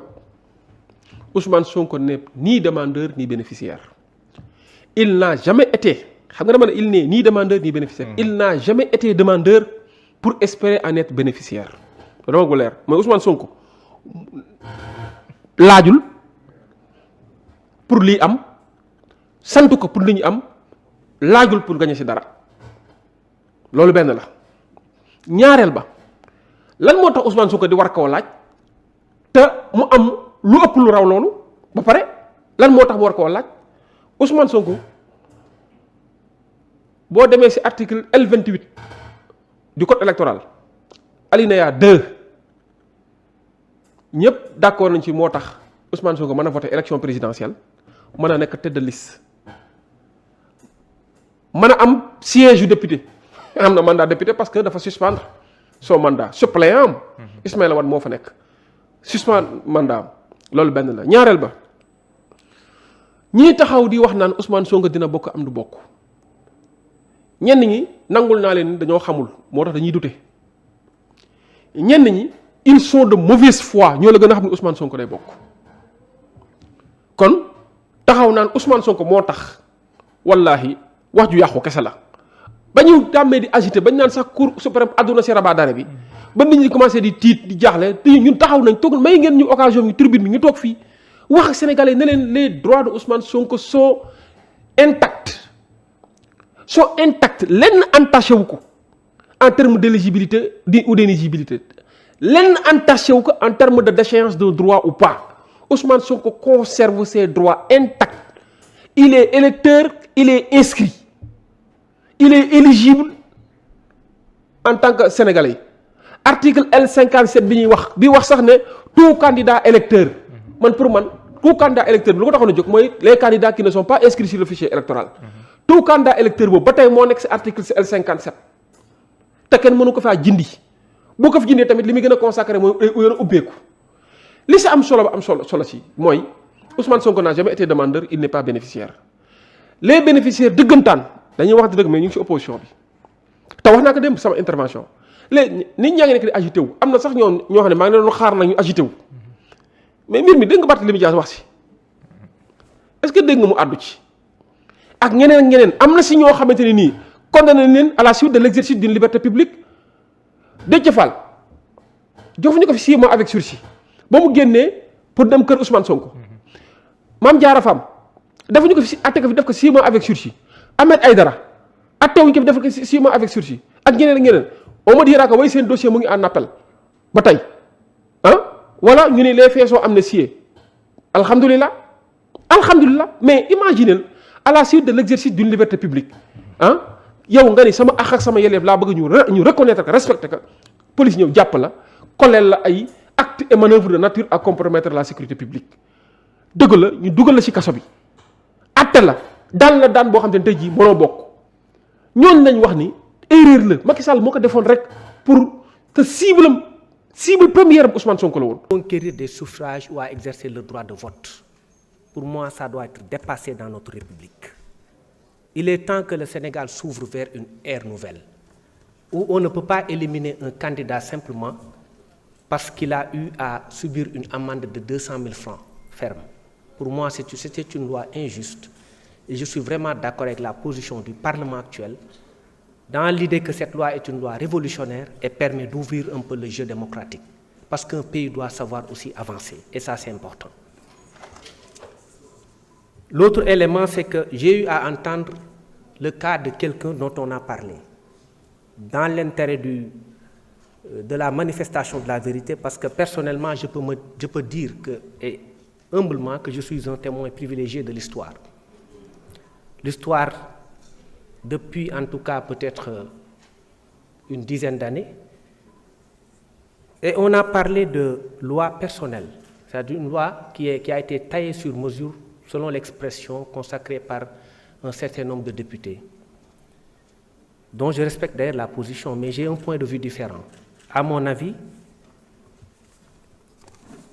cette personne dont on parle n'est pas concernée par cette loi. Et ça, c'est important de le préciser. C'est pourquoi comprendre le débat, à chaque fois, nous avons Monsieur Sonko dafa éligible ou éligible. Lolo pour moi, c'est derrière nous. Et le Sénégalais doit le savoir. En mars 2024, Aïssata, je vous salue, chers consoeurs. Je voudrais juste apporter pas démenti, mais un contre-argumentaire à ce que vous avez dit, en parlant du caractère personnel de la loi. En 2024, c'est vous-même qui aviez été l'autrice de cette loi-là.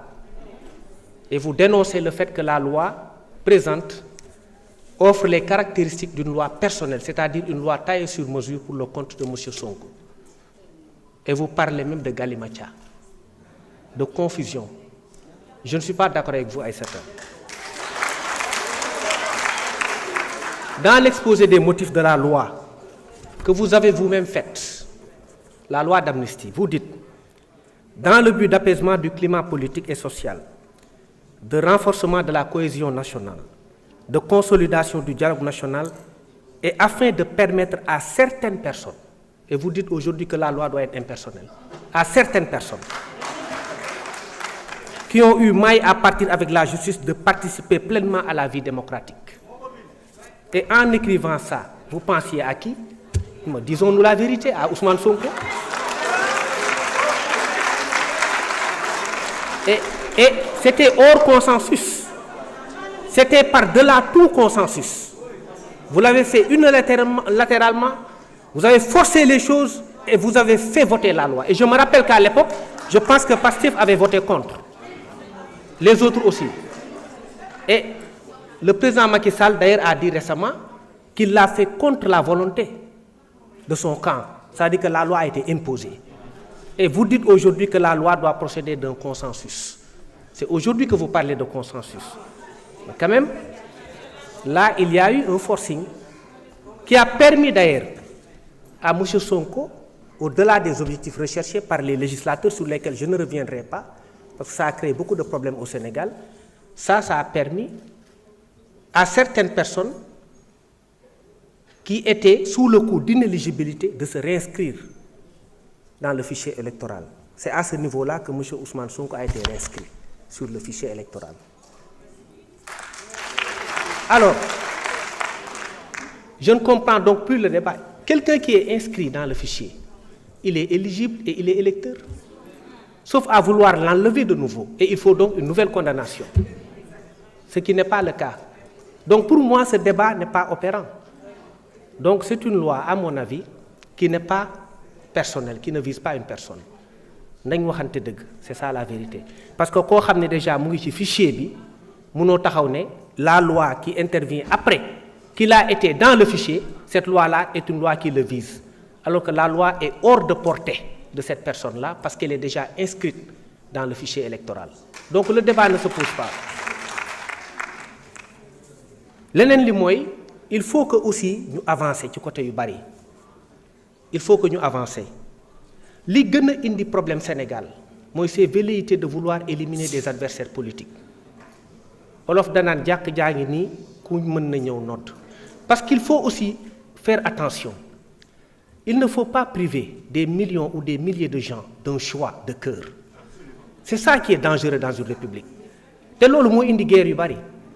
Incident ou la tragédie que nous avons noté pendant ces dernières années, bonne année il y a une circonstance là. Février 2021, c'est moins les faits qui ont été dénoncés, sur lesquels je ne reviendrai pas parce que ces faits ont été anéantis,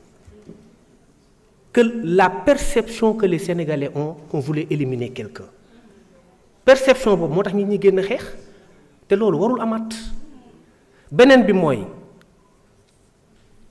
2023 ñu ñëwaat mu am une condamnation par contumace.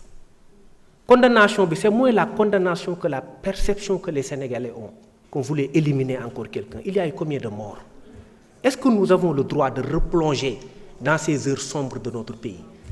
Il nous faut avancer et enlever de nos codes tous les scories qui permettent de maintenir des troubles ou de créer des troubles à l'ordre public. Sénégal dañu war a ñëw ñu avancer ñu fàtte yenn yi parce que de l'histoire on apprend, mais un peuple doit savoir apprendre de son passé pour se projeter vers l'avenir. Mënuñu nekk chaque fois naan dañuy jéem a éliminer def ay calcul comme li Guy Marius Sagna wax mel ni kuy groupe WhatsApp di rocci di dugalaat. C'est des choses yoo xam ne ça va être dépassé. Ousmane Sonko la di nga li fa am diggante 2021 ba 2023 Ousmane Sonko moo ko taxoon a jóg parce que Ousmane Sonko la ñu kazalik kalaa kulli xaal du bokk ci élection ala kulli xaal bu ñuy ñëw di dëpp carte électorale bi sax wala di ko xotti di bindaat leneen di griffonné beneen code électoral au crayon dinañ ko def mais Ousmane Sonko du bokk. Entreprise boobu nañ tegoon déployé wu si justice bi immixé wu si justice bi ba waa justice acteurs judiciaires yi génn di casse ne mainmise de l'exécutif ci biir justice bi ça déborde ça fa ëpp c'est énorme nga gis ne mu ñëw déployer tout l'armada répressif pour casser un opposant pour casser des militants d'un parti politique. Macky Sall moo fi defoon loolu yëpp te objectif du lenn ne Ousmane Sonko doo bokk fan la mujj jaar na ci dossier nee na ab dossier viol dem na ba sa biir na xam ne mënu fee am dara mu ñëw dugg ci ay dossier diffamation dem ba sa biir tax imaginer xam nga loi d'amnistie bi kañ la génn kañ lañ ko jël keroog ba conseil constitutionnel ne kenn mënatu la déposé ti maanaam ba ñëwee ba clore temps wu dépôt bi jeex na si lañ def seen loi d'amnistie maintenant Ousmane Sonko mën naa génn kaso mais mënatu la déposé loolu moo taxoon man la Macky Sall ak ay ñoñam ak régime bi fi nekkoon Ousmane Sonko moo nekkoon seen cible parce que Ousmane Sonko a toujours été leur menace et ce depuis l'élection présidentielle de 2019 xam nañu résultat yi ñoom jàng nañu résultat yi xamoon nañ ne le Pastef est le premier parti politique te Ousmane Sonko kenn di ko tere nekk président loolu moo taxoon ñu tegoon seen laboratoire teg seen armada teg seen arsenal juridico-judiciaire pour écarter et casser un opposant ba fi mujj tey gis nga ko ngeen ay affaire de diffamation ngeen ay 200 millions de dommages et intérêts gis nga yëfu tappale yooyu doon amoon fi moo indi lii yëpp Sénégal yi nag jël seen responsabilité te looloo gën a accélérer sax le processus d'élection de Pastef au pouvoir par le biais de Bassirou Diomaye Diakhar Faye injustice boobu la Sénégalais yi bëggoon a jël seen i responsabilité mais li tax pour réparer maître léegi nag ma jeexal foofu caractère expressément rétroactif bi nga xam ne yéen da ngeen si incité bu baax a baax d'ailleurs mooy différence sax entre yéen ak l'avant projet bi nga xam te nii le président de la en tout cas si article boobu génnee na ko mooy seen article 2 bi nga xam ne ni sax yow amaan da nga ko mooy da ngeen di fësal le caractère rétroactif mooy loi bi mën a gestu am tànki ginnaaw. xam nga dama def benn exemple bu xaw a imagé. Oui. à l'Assemblée nationale pour nit ñi comprendre. lan moo tax loi bi war a rétroagir pour nit ñi comprendre ko. damaa jël exemple lu borom kër bu yor këram joxe dépense am togg añam ne njaboot gi sama añ bii daal ko si kalaas yee bëgg a lekk di nga takk di nga sol tubay di nga sol mbubu di nga sol mbaxane di nga takk montre di nga takk ay lunettes exemple rek doo sol dàll yaa ngi dégg te tamit di nga sukk wala di nga toog ci banc sama añ bi képp ku ci bëgg a lekk noonu ngay def nit ñi ne way paa bi li ñu imposé dafa kii am na ñoo xam tey jii amuñu montre am na ñoo xam amuñu ay lunettes nangam sangam maanaam dafa tëj ba ñu nar a añ ci kër gi du bari. waaw maanaam tëj na bool bi imposé na ay conditions ba ñu nar a wër bool bi añ tëggal seen loxo ci ndab li du bari. ñooñu jàpp ne ñooñu di añ si ñooy candidats yi. bu ñu tegoon fii bool bi yor ak yaay añ man du ma añ. jeex na parce que yor ma wax ne. léegi nag àdduna di dox. ñu ni añ bi léegi képp ku takkoon képp ku amul woon lunette maanaam képp ku fi añ léegi ñu ni añ bi léegi képp ku ci añ di nga sol tubay di nga sol mbubu di nga sol mbaxana. loolu dong la ñuy laaj. loolu rek la ñuy laaj xale yi nga xamante ni peut-être amuñu lunette amuñu ay kii. montre ak yooyu. ñoom dinañ ni dans ce cas ñun ñi nga xamante ni dañ ñoo tere woon loolu. te tere boobu ba tey mu ngi fi ñu ni dans ce cas képp kuñ tere woon loolu te fekk sax si diggante bi sax am nga ay lunette ak yooyu jaratu ko mën ngaa ñëw añ ci añ bi. c'est vrai. loolu mooy loi bi day gëstu ñi nga xamoon ni bokkuñu woon. ñu dàqoon démb ñu dàqoon démb si añ ci boolu añ bi ñu ñëw mën a dugal seen loxo ci ndab li. waaw loolu mooy candidat yi war a dugal si ndab li ku si nekk jël sa wàll ci électorat bi. looloo indi ñu ni benn seule exception la am ci loolu comme dañoo wax séparation des pouvoirs. te wax nañ daan yoo xam justice mën na ko prononcer. ne am na ñoo xam ne moom kazaalika duñ añ. waaw justice moo ko wax ba noppi. waaw justice moo ko wax ba noppi. waaw ne am na ñoo xam moom kazaalika dañuy woor ñoom moom duñ añ. parce que justice moo ni ñii duñ añ. ci période 5 ans wala ci période 10 ans ñii duñ añ. ñu ni ñooñu nag pour ne pas ñu empiéter. waaw si pouvoir justice au nom de la séparation des pouvoirs si lañ indi amendement boobu. ne leen ne léegi nag ñu ngi leen di wax ni añ bi comme léegi boo sol mbaxana takkoo montre wala takkoo ay verre mën ngaa ñëw añ boo solee mbubb ak tubay. waaye nag ku justice tere woon ne doo añ. ñooñu tamit duñ añ. loolu mais il faut que justice prononcé ne dañ laa déchoir. d'accord looloo indi sax infraction yi nga xam ne listé nañ ko. ci biir proposition de loi bi. non seulement dañ ko limité ne infraction yi lañ la mën a condamné. ak yi nga xamante ni prévoir nañ justice mën na prononcé ne doo bokk. boo xoolee acte contre nature nekkul ci proposition de loi bi. parce que article 319 bi nga xam ne moo modifié. acte contre nature si lañ modifié acte contre nature. foofu dañoo wax ni le juge prononce obligatoirement la déchéance des droits. moo tax defoon nañ redondance bi indiwaat. voilà indiwuñ ko. loolu pour nga xam ko da ngay dem ci article 34 ak article 35 du code pénal foofu la ñuy wax ne am na ci infraction xam juge bi. day prononcer obligatoirement. fii faculté la fii obligation la fi. bii dëkk faculté le juge peut se prononcer bii le juge doit se prononcer sur la déchéance des droits civiques wala de ses droits politiques. mën nañu tuddee les droits civiques rek quoi mais am na ci loo xam ne mooy ce qu'on appelle la déchéance automatique foofu juge bi soxlawul lu koy wax. code bi moo ni kuñ condamné pour crime soxlawul sa juge di ko soxlawul juge di ko wax. kuñ condamné pour détournement de deniers publics.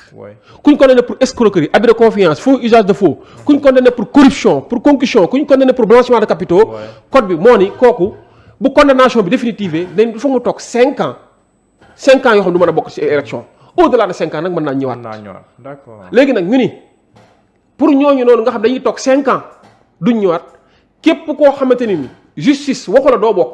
mën nga bokkaat. mën nga bokkaat bu fekkee condamné wuñ la pour infraction yii. ok loolu su duggaale nga si. waaw mais loolu lu ko gën a neex. moo tax démb ma ni. kon en résumé seen loi bi loolu lay wax. mais bien sûr loolu la loi bi boobu loolu moo tax démb ma ni. cool yi moo fi nekk rek mais bëri na si biir opposition bi li nga loi bi ñu ngi yàkkamte ñu voté kat te bu ñu ko voté dinañ maye sabar dinañ tëgg ndagar walle dañu si bëri ñu ngi fecc seen ndagar walle parce que xam nañ ni dañuy bokk te ñun tamit loolu la ñuy bokk loolu nag li ñu si jublu mooy ñi doon tiit Ousmane Sonko ba jàpp ni ñoom mu ñàkk a bokk moom mooy tax ñoom ñu mën a espérer dara ñooñu ils n'ont qu'à déchanter parce que comme li Birama di wax nee na maamam bu ko nit kenn nit musaana tooñ da koy muñ pour dajale ko ba mu mat fukk dóor leen yar leen léegi nag Ousmane Sonko nee na comme demee na nii assemblée nationale nee na ubbi nañ Ousmane Sonko day bokk keneen képp ku jàpp ne nag Ousmane Sonko yow ñeme nga ko ba ni adversaire am nga war nga ko mën a dëkk ci dëkk bi wala ko yaa ko fi ëpp daraja wala yaa ko fi ëpp kaddu wala yaa ko ëpp influence ci dëkk bi ñëwal nga bokk yow ak ñëw ñu mel ni ñoom dinañ leen dajale yéen ñëpp tëj seen làmmeñ ñu koy loolu lañ bëgg a wax. d'accord te loolu lañ bëgg a def incha allah. léegi leeral nga. te noonu lay demee incha allah. mais maître est-ce que nekkul yéen le fait que yéen seen loi bi ngeen dugal le caractère expressément rétroactif te amul si proposition wala projet de loi président bi si wàll bi est-ce que loolu taxul yéen ngeen foncer seen yëfi bopp parce que président avant projet bi amul yéen a ndróol lépp daanaka mais le caractère expressément rétroactif nekkul si avant projet bi président joxe. non xam nga man bëgguma di wax avant projet lan moo nekk kii bi la teneur. mais nangul ne même avant projet parce que le président son excellence wax na ko si dans son avis. Oui. Dans la lettre réponse pour donner son avis sur la proposition. nee na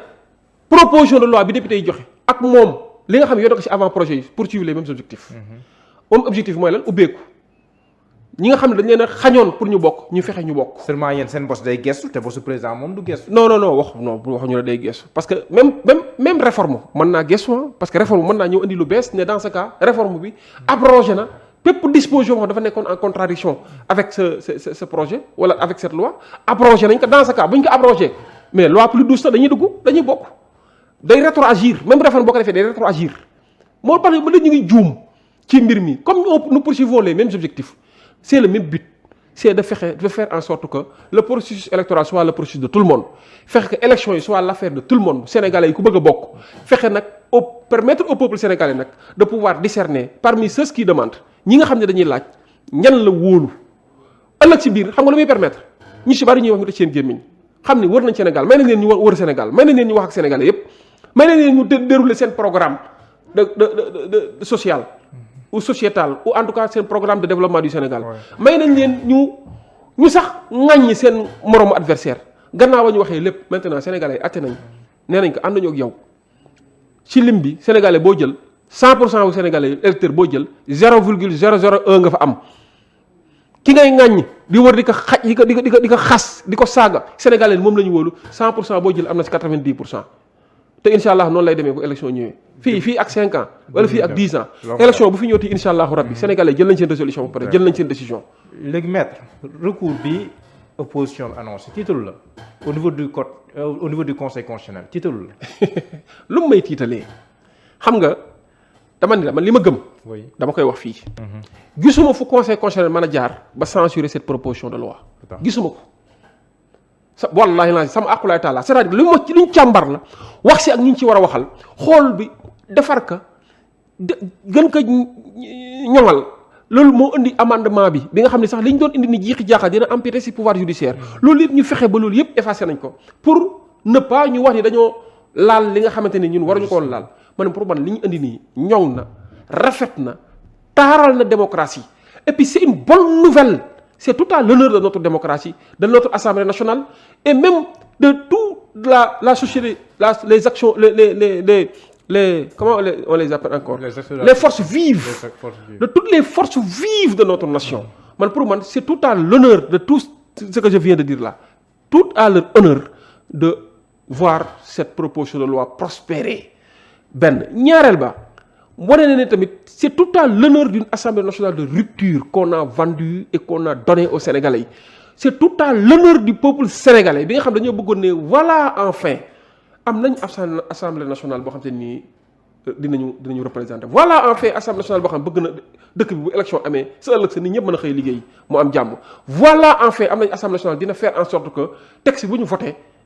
intérêt général moom lañ ci jiital. mais du ay intérêt crypto personnel ñun loolu la ñuy xaar ci loolu la ñu nekk ci peuple boobu la ñu bëgg ñu apprécier ñu mais pas ay singleton ay 3 pelés 2 tonnes yu taxaw fee ñëw taxaw di agité wu nekk dans l'agitation di empêcher les gens de respirer maanaam pour ñooñu dama jàpp ni ñooñu seen agenda personnel lañ yor mais yoruñu agenda boo xam c'est pour le bien du peuple sénégalais. léegi à supposer que seen proposition de loi yu jàll.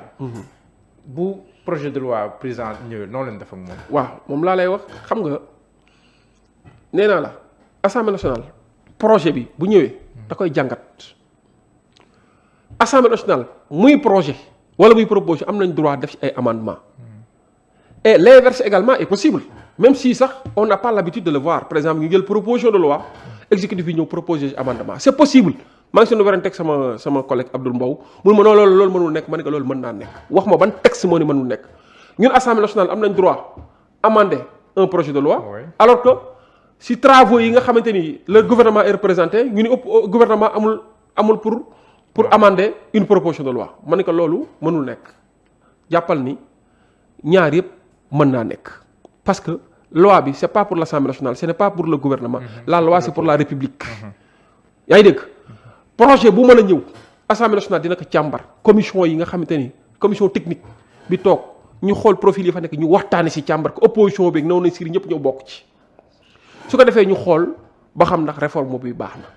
bu baaxulee Assemblée nationale ci jël responsabilité am bu baaxee Assemblée nationale ci jël responsabilité am loolu laa bëgg ngeen dal seen xel du mbirum ay le président Diomaye bu dugalee non président Diomaye ñaata yoon la fi dugal ay projet de loi mu jàll